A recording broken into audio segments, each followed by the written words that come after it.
We're doing a workout Wednesday today. We got my boy Jake. He here. He guest starring on this piece. Ain't got Beezy right now. I think he's working right now. So we're gonna be tallying this bitch up real quick, getting all your answers, getting all your questions. We're gonna try to stay workout based, but I mean we can just chop it up anyway. So really, what we want to do is try to get you guys fitness ready.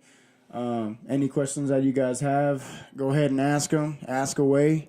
I'm gonna let him do his little intro, bro. Tell us who you are, man. Yeah, so my name is Jacob. I've been in the fitness game for probably about 3 years now, so I have a little bit of knowledge, if you will. I started personal training about 8 months now, which has been awesome. Got to share a lot of the knowledge that I've gained along the way. I guess what I'd really like to talk about, I'm going to move this here so we can see your guys' questions. Try and get both faces in here. It's a little tough. Actually, if you want to bring that down and then put it again. Oh, that's fine. Okay. So, anyways, when I first started out, I was a pretty skinny dude. I had no idea what the hell I was doing. And for me personally, I was always an athlete. So for me, after high school, it was like I was kind of lost. I was always expecting that like college scholarship, if you will. And I never got that scholarship because, unfortunately, I didn't apply myself and work my butt off for what I was trying to do. My biggest thing was like professional football, and here I am, 5'9", trying to make that shit happen, you know. So, anyways, after that, like 2 years, I was going to college, played it safe. I stayed home. I was like living with my mom.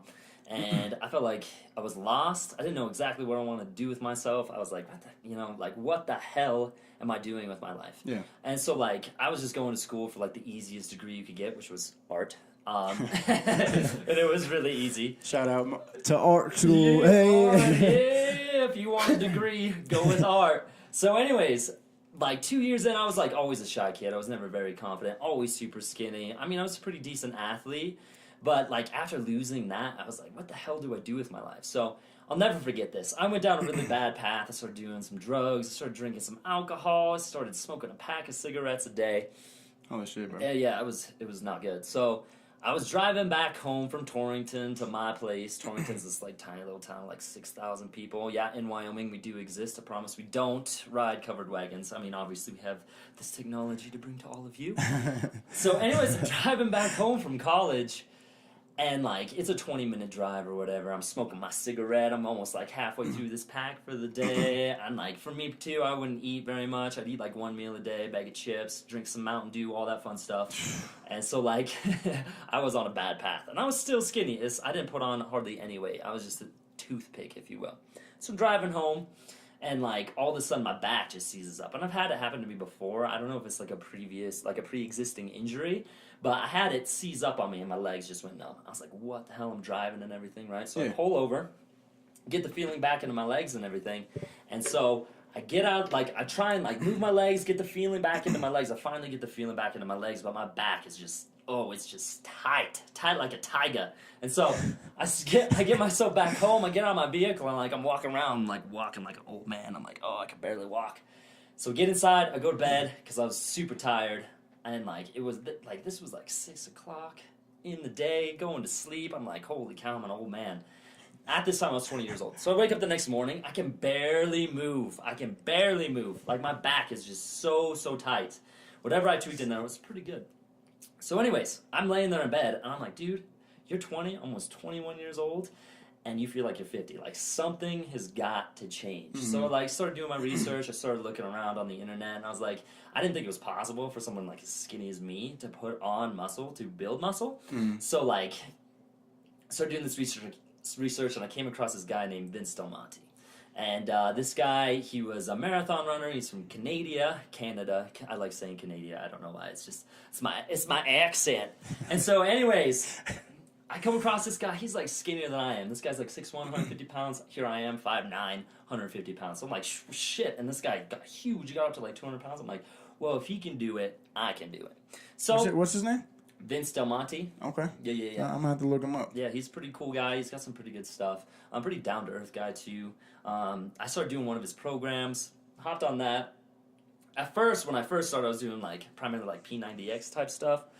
Wasn't seeing the results that I wanted to see. So then I came across Vince Del Monte.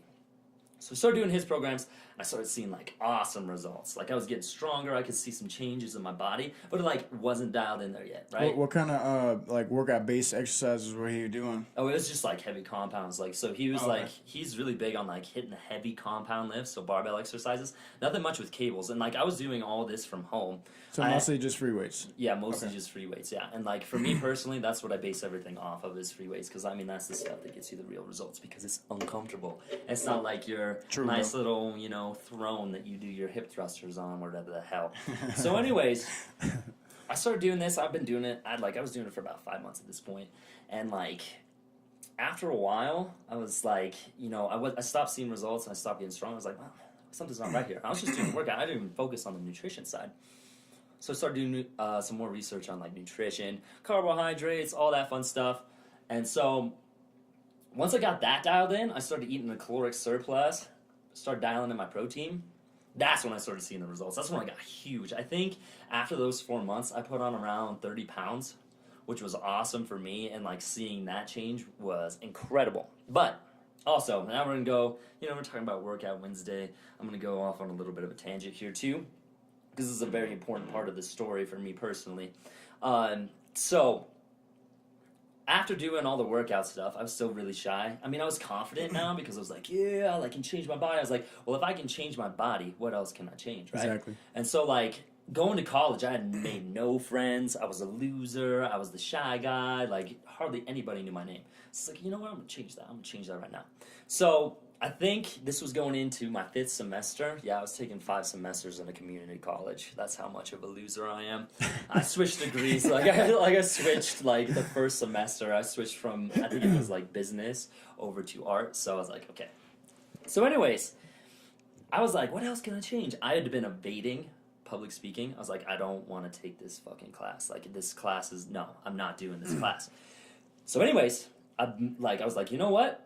I'm going to do it, and I'm going to kick ass at it. I'm going to try and get an A in this class. So I just started applying myself to the class. I started working my butt off on this class. I'll never forget the first speech I gave. I got up there, and it was supposed to be like a toasting speech or whatever, right? And so we have this paper, and like you put everything, like I was doing it to my brother because he was going to get married soon. So I was like, I figure, you know, might as well do a toasting speech, right? So I get up there at the front of the room, and I'm like, I could read off this paper, I could set the paper down, and then just see what I can do without it. So I started doing the speech off the top of my head. I got an A+ in that class. The teacher comes up to me afterwards, and he's like, hey man, you want to join the speech and debate team? That was a really good speech. I was like, what? Are you no, I was like, and I had this theory, and I still have this theory today, is the things that scare you most are the things that you have to do. Like the things that you have the most resistance towards are the things that you are going to have to pursue. Of course, not wrestling like a grizzly bear because you know how that's going to end. Do you think that you know, getting physically bigger and stronger help you with your confidence in public speaking? I think, yeah, for sure. I think what mostly it was I knew my own capability, if you will. So I knew my own capability of being able to change my body, my own capability of being able to create change in my life, if you will. I guess that's the best way to sum that one up there. So, yeah, like definitely building your body, like getting doing exercise, getting physical, doing fitness, whatever it is, like if you want to do marathons, whatever it is, it definitely gives you a lot of power in those situations because it shows that you respect yourself. I think respecting yourself is a huge thing, and it actually creates a lot more confidence. I definitely agree. Yeah, so like, and I think that's a very like redeeming quality in a lot of people, is that like the people that respect themselves the most are the ones that you are going to respect as well, right? I think so too. Mm-hmm. So with me starting out lifting, I started out lifting in high school, and that was because I was the smallest dude on the fucking football team. I was a backup quarterback for a dude that got a scholarship to San Diego State, and so I never got any playing time. So like I committed myself to lifting for obviously to get in better shape, to look better, to feel better, to do really just all around, like literally lifting weights and like working out really just helps everything in your life.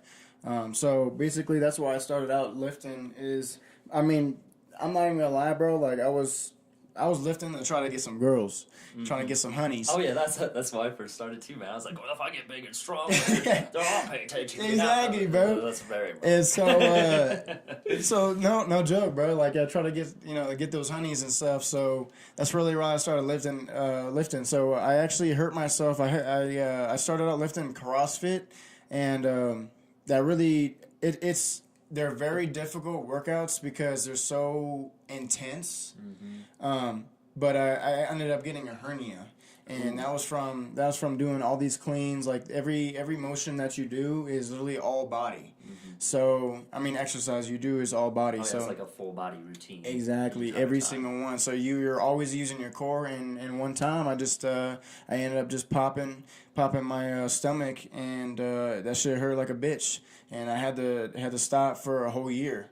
So I got into lifting a different conventional way. A year after that, started just with basic push-ups when I was 20 years old, and then now I'm 24. So basically, I've been lifting heavy and lifting all right for 4 years consecutively. And I don't think I could live without lifting personally. I'm in the gym all fucking day long. I'm in there for 3 hours a day, just getting my grind on. I don't do any less than 100 reps per exercise, and I think that's. So you're doing like more of like a German volume style. So you're doing like 10 sets of 10. Yep. Oh, nice. So basically, I'm focusing on hypertrophy. A lot of people come at me, they say my workouts are bullshit because I'm only doing half reps. But at the same time, when you do half reps and you're doing the right function and right technique, you can get big. So I mean, look at me, man. I got 18-inch arms. So and it's all from doing half reps. And what the half reps do is when you're doing them right.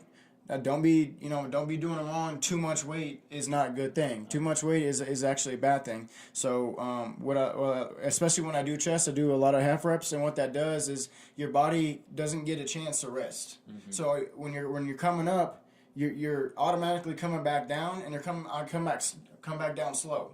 So. Like a slow eccentric portion. Exactly. Like So slow negative. I'm always doing slow stuff. Make sure I control the weight that I have on the bar. And usually when I'm doing a bench, I'll do 225 10 times. And I have a couple videos on Instagram and stuff for you guys to see and stuff and see what I'm talking about. So like I said, I always control the weight, and it works for me. So if it works for you, I mean, great. If it doesn't work for you, then great. We can find something that you can do that works for you. So. Oh yeah, well that's a big thing too. Is like finding like the individualized program for an individual. Like I said, individual twice right there. But anyways, yeah, like for you, like the German volume training, like volume has been studied over and over again, and like it's definitely the main predicator to developing muscle. Like obviously, the more that you do, the more muscle you're going to get as far as like sets and reps go. But there's also that cap, right? So you have that point where if you train, you train any more than that, you're going to be overreaching and you're going to be overtraining. And actually, you get smaller. Oh yeah. And like another thing with like the half reps too, like they haven't done too many like particular studies on this given subject. But I mean, if you look at like professional bodybuilders, like you see those guys that are huge, and yeah, there's steroids involved and there's all these other drugs and everything, but these guys are still massive, and they're still doing all of these different half-rep type techniques, and it's obviously for a reason, because they're seeing some awesome growth. I mean, even if you were to take the drugs away, these guys would still have amazing genetics. Exactly. But I feel like, for some reason, and this has been proven time and time again in the science culture, is that a lot of what bodybuilders do, like what Arnold used to do, right, and everybody else that was before him even, there's a lot of science that bases it off of what they do, and I'm pretty sure about 70 to 75% of the stuff that those guys did and had theories about, and what's a good one?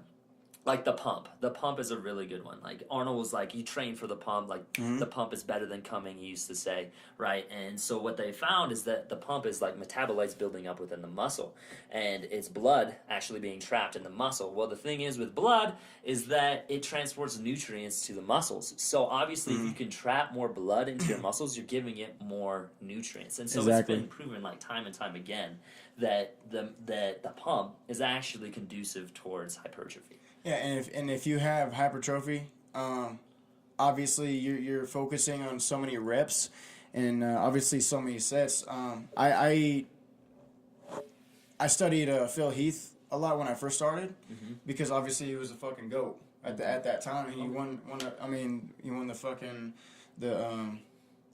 I can't think of this shit right now. Mr. Olympia. Yeah, Mr. Olympia that year, and I was looking at all of his reps and all of his exercises and stuff, and I'm like, I mean, he's not even doing full reps, and he's not even doing that much weight.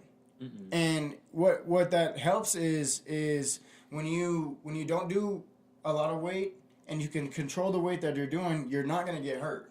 And if you're not getting hurt, you can be in the gym all year long without for sure. like, damn, bro, my shoulder is killing me, like. And like longevity is key exactly, yeah, because like it's a marathon, it's not a sprint, right? Exactly. It's me and you's lifestyle. So if I can stay in the gym as long as I can, then I will. Oh yeah. And with being injured, like I tore my ACL, and that got me out of the gym for a good 3 months, and I couldn't even hit legs or anything like that for a good 8 months.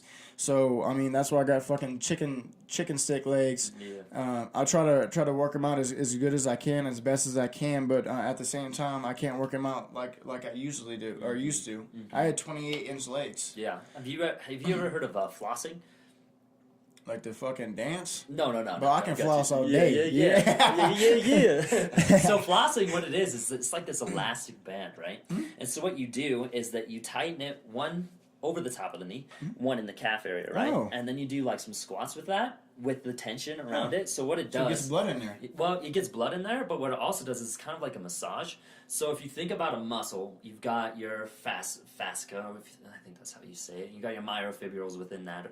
And so it's a bunch of little tubes inside of tubes, right? And so what you're doing is you're massaging that entire muscle. So all those little tubes are moving around, and so it puts fluids into that area. It also warms up the joint a little bit too. I know I train, like one of my fellow trainers, he's big on flossing. He used to be a hockey player. I won't mention his name for the sake of privacy.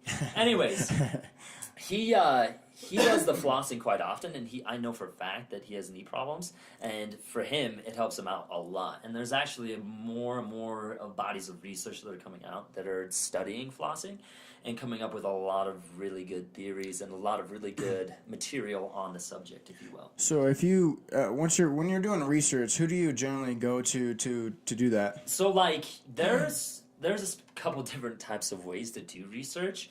I mean, obviously you can go in and you can just look at like articles on like bodybuilding.com or Team Nation. There we go. There we go. You can see my his... creepy eyeball. Anyways, so like there's a couple of different kinds of research, right? You can do the article way. You're just going on bodybuilding and going off of what people write, like summaries about specific studies, if you will. Some of my favorites, they really delve into the science, and like they're really hard reads. But once you learn how to read them and you learn how to understand them, it definitely helps you cement that information. Definitely helps you retain that information and fully understand it. For me, it's more about fully understanding. But anyways, you can do the article way, going on bodybuilding, T Nation. The one thing that you have to be careful of when you do that, though, is bias. There will definitely be a lot of bias when it comes to that because these individuals are writing from their perspective. The other way would be to go in and actually look at the research. NCBM, I think it is. NCIBM, something like that. It's a specific database that holds all of these scientific studies, if you will. And you can go in and you can study those. They have graphs and all this crazy stuff. It can be pretty hard to digest. What I always recommend to do is first go to the very, very end where they have their conclusion, right? Read the conclusion so you can understand the findings that they came to, and then go in and just try and pick it apart piece by piece to figure out exactly what it is that you're doing or that was done in the study. Now, do they go into detail of what motions to do, or are they just covering the research that they did with certain exercises? So, like, there's a couple different ones. So, if we're talking about, what's a good one? I don't know the study off the top of my head. But if they do like a study on volume, they'll usually pick like one exercise. Okay. I think they did a volume study on leg extensions, if I'm correct, to study the quad hypertrophy that happens if you change the volume in the leg extension. And so they started out with like, I think they had one group do like 1 set, one group do like 5 sets, and another group do like 10 sets. And it also depends on training age too, if they're like a beginner or if they're more advanced. I mean, obviously if you're a beginner, you're gonna be able to put on muscle like it's nothing. If you're more advanced, it's gonna be a little bit more. You have to do more. Yeah, exactly. It's gonna be a little bit more difficult. But anyways, they will study like specific exercises because you obviously have to have your control. The exercise sometimes is the control. They don't really mess around too much with exercise selection unless that's a specific thing that they're studying. So yeah, like a lot of it can come down to movements. A lot of it can come down to like the different principles of hypertrophy of, you know, like you've got intensity, you've got volume, you've got tempo, you've got all those fun things, and they go in and they study those. But I mean, it's very, very, very complex. There's a lot of things that go into it, and there's a lot of understanding that you have to come to with it. So when you first start out, like what I would recommend when you're first starting out trying to do your own research is definitely go the article route and try and find somebody that's not biased. Stronger by Science is definitely one of the best websites to go to because he tries to keep in a biased perspective, if you will. Well, he's just basically just giving you the facts. Yeah, exactly. And then he goes in and he actually dissects the studies for you. He's more of a power lifter, but he does do studies on hypertrophy. The funny thing is that there's a lot more scientific research into the powerlifting community opposed to the bodybuilding community. Exactly. Well, and that's because I mean, with bodybuilding and stuff, if you're not natural and stuff, a lot of factors go into your own genetics, your own DNA. Everybody's taking some different thing to get that edge. So obviously, it's really hard to kind of, and a lot of them aren't even like researched at all. Yeah. I was researching this. TB 500, which actually is supposed. It helps horses' tendons grow back after races and stuff. So they shoot them up with that. But not a lot of it has done with humans. Oh, yeah. And I think the reason is because people. I mean, the pharmaceutical company wants people to be afraid of different things to help them out without actually going and getting surgery for these things. So that's personally my only opinion, but I mean, if you look at the general consensus of, you know, what pharmaceuticals actually do to your body and stuff, it's ridiculous. Yeah, I mean, pharmaceuticals, yeah, they can definitely mess you up. I think that lifestyle change is probably the first thing that you should do before you go into the pharmaceutical route. But like when off your thing with like the horses and the tendons and all that fun stuff, right? I mean, that's the research, you know what I'm saying? Like with the research though, what they tend to do is they use animals as their base study, right? So they'll use mice more specifically to test specific things. And I'm not even gonna go down the pharmaceutical route. If we're talking about like hypertrophy, they'll like do diet changes in mice and they'll make them exercise so many times a day. Right, and then they test the hypertrophy that's happening within them. So that like animal study is like kind of the base, and then you move up more into like the human study, if you will. So obviously we're not trying to get scientific that much into this podcast, but you think that? Sorry, that's all that I know. I only know science. I just say big words, scientific words, and make myself sound smarter. Funny as hell. So obviously, you know, DNA with rats and stuff isn't all, you know, human. So if they're not going to react the same as humans and stuff. And so, I mean, what would be probably the closest? Monkeys, maybe? Yeah, like monkeys. I mean, go and make a monkey do bicep curls for like 3 sets of 10 and see how much his biceps change, see how that works out. Well, that'd actually be a really cool study. I think they should do that. Yeah, facts, bro. Yeah, have you seen a hairless monkey? No, they are jacked. Oh, definitely. Like a hairless chimpanzee. I think they actually huge. did a chimpanzee. Like I seen a video a couple weeks ago. I think he was doing a fucking bench. He was benching. Really? Yeah, and he was actually benching pretty like You're pretty like heavy. crazy. Like this dude is like 40 pounds max, and he's benching like 315. Chill the like- fuck out, bro. Like 5 times his body weight. All right, let's sign him up for a powerlifting. Yeah, you We got gotta it, get bro. him sponsored by a couple supplement companies. Seriously, now. bro. Nips. Yeah, bro. That's fucking crazy. No, yeah, that's like fucking chimpanzees, dude. They are so strong. They're crazy. Did you see that? This was like back in the 2000s, I think it was. But this one lady was helping her friend out. She was like babysitting one of the chimpanzees, like one of her pet chimpanzees or whatever, right? And so like.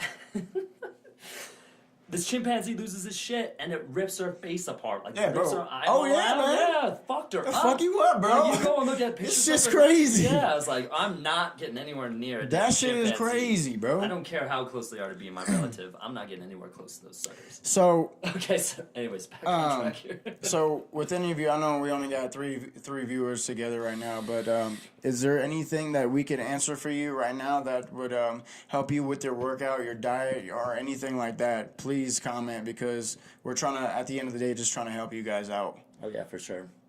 And I mean, if you guys don't have any questions, you don't want to ask any questions, we're going to keep talking about chimpanzees and Yeah. crazy shit like that. So, I mean, you can ask some questions. It's okay. We'll answer them for you, okay?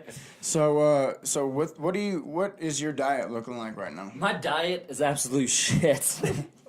Fucking bonbons and shit. yeah, I just got done eating some what is it? Panda Express. Oh yeah, I fuck with love that that. shit I heavy, love bro. that orange chicken. Hell man. yeah, man. No, so like for me, my diet has always been crappy because I have the metabolism of a freaking newborn bird. So like, I have to eat everything underneath the sun. Obviously eating on a clean diet for me is very, very difficult to get the calories that I need to get in. Exactly, So I need bro. to get like 4,000 calories in just to see a little bit of weight on the scale. So I definitely do a little bit more of the dirty bulking. I don't recommend this, however. I definitely recommend trying to go with the clean route.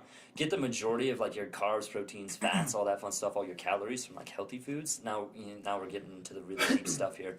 And then whatever's left over, you can eat whatever you want to eat. But like restrictive diets have never really been my thing. I don't like restricting everything because then the next thing you know, you get a craving for a brownie and you black out, and the next thing you know, you've ate your whole cabinet and you're like, what the fuck just happened? So with me, I kind of have the same, and it's not a problem right now, but it will be in the future when my body doesn't have the metabolism. I do eat like shit sometimes, and like I lose weight on a 3,000 calorie diet. So if I don't take those, take the damn MRE recon, the Yeah, like fucking a meal replacement. the or like, meal replacement shits. or like a weight gainer or something like that. Exactly. If I can't keep it on, bro. So sometimes I really gotta eat like shit. But if you're just starting out lifting and stuff, I suggest you go the clean route right at first, and so you can actually, technically, your body just a little bit better. Oh yeah, well, like, and a thing about clean dieting is, especially if you're getting like a balanced meal, right? Is that like a big thing that dirty bulking is deficient in is like micronutrients. If you don't get enough micronutrients, like your vitamins and your minerals, it can mess you up in a lot of ways. So like that's one thing that disadvantage to dirty bulking, because you're not getting many of those micronutrients. But another thing about like clean eating is that it makes you feel like 10 times better. Oh yeah, Like, it makes you feel like a fucking god. Like, bro, I you remember- feel good as hell. Oh yeah, I remember when I first started like eating clean and healthy, I would go and like eat some sort of fast food like McDonald's or some crazy shit like that, and I would eat that and I would get absolutely like, I wouldn't get like sick to my stomach thrown up, but I could definitely feel it. Like I could definitely feel like I could feel like the brain fog, if you will. Oh yeah, And, like, or you got this- the itis, bro. Yeah, you got exactly, the itis. exactly. And so like. So the kind of diet that I'm on right now is, it's not a particular macro calories or anything like that. Fucking Josh. I eat my fats in the morning, so that way through the rest of the day I can burn those fats off. Then I eat my carbs. And then I eat my protein. So protein, I try to just eat tuna, just something really light for protein. I'll take my shake, and that has a lot of carbs in it, so I'll take that right after my workout, and I'll take that in the mornings as well. Oh yeah, for sure. So, yeah. One thing that I really like to do, and this is like, it's not necessarily been proven in science. Get back into the science talk here. Anyways, like, one thing that actually helps people out a lot is when you take like 50 grams of protein and a little bit of carbohydrates before a workout, like say an hour before. You drink a whey protein shake, and then you go and hit your workout. What that's gonna do is that's gonna put the amino acids in your body, so that like, because when you're working out, like you're in a catabolic state, and your muscles are in like nutrient, like they're in the most. Yeah. They can pick nutrients off really quick. Oh yeah, they're like looking for they're them. in their highest nutrient uptake at that point, and then post workout as well. So like you take that 50 grams in, you already have that 50 grams in your body. So while you're working out, it's already putting protein into the muscles that you're working, and plus your blood is going to be full of that protein as well. So if you're training for that pump, you're trapping that blood in there, you're trapping that protein, those proteins in there, and they're soaking into that muscle, right? And then afterwards, of course, you want to take 50 grams of protein. I always recommend about 50 grams of carbohydrates too.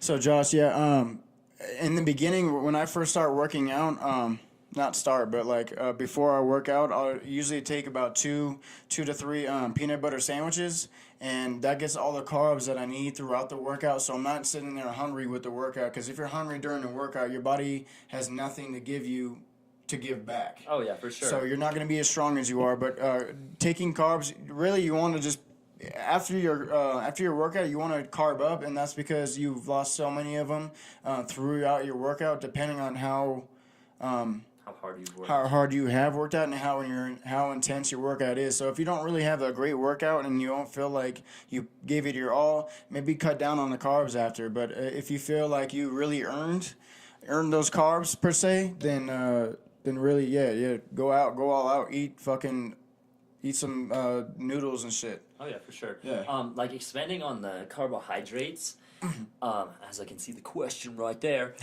So like carbs, I would say that they're better before and after workout, because like, okay, get back into the science talk again. Here we go. Gonna take on the voice and everything.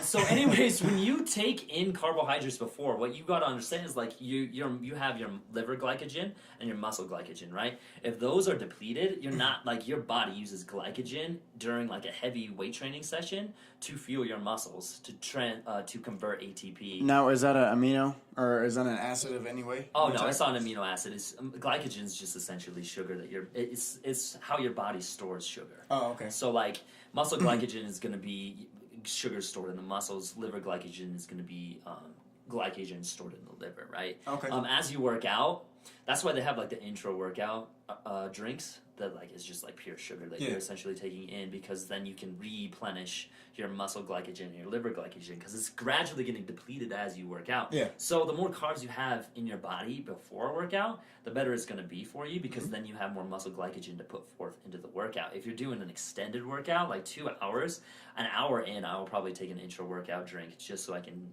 keep that muscle glycogen high. That's one thing that I've noticed too. I train a few individuals that are on the keto diet.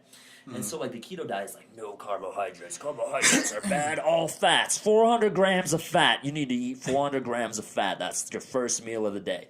Hold on here. So we're going to be wrapping the podcast up. So thank you for participating in today's Workout Wednesday. KT Fit 42 on Instagram. Jacob Preston Fitness on Instagram. You can also find me on YouTube if you like that kind of stuff. It's LFN Jacob. Once again, LFN, as in the letters, Jacob. Okay? All right. Thanks, guys.